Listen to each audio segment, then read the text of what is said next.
How did some beaches in Accra, Ghana get from this to this? To find out what was going on, I went to Ghana's coastal capital with a team of investigators from Greenpeace Africa, and what we found was beyond shocking. The key questions we asked ourselves were how much clothing was arriving here, why was so much of it being dumped in rivers and beaches, and who was responsible.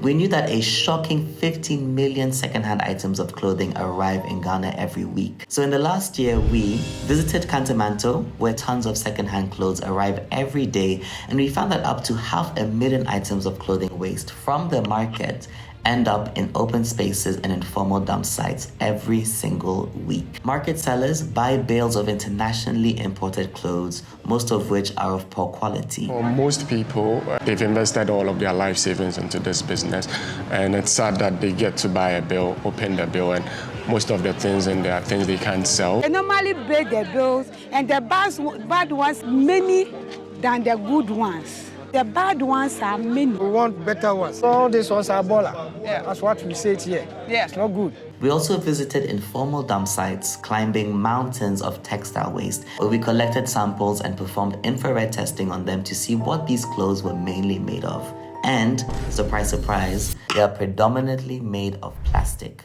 Our investigation found that some of these clothes are also burned as fuel to heat water in public wash houses, leading to levels of air pollution far exceeding European air guide values by almost 200 times. We can't stand by and let this injustice continue. But how do we solve this? The Ghanaian government must ban the import of textile dead waste or useless clothing from the global north immediately. Furthermore, we must all call for mechanisms to make polluters and cloth companies pay for the environmental and health damage they cause. So share this video and expose the destruction being caused by the fast fashion and clothing industries. Africa is not your dumpster.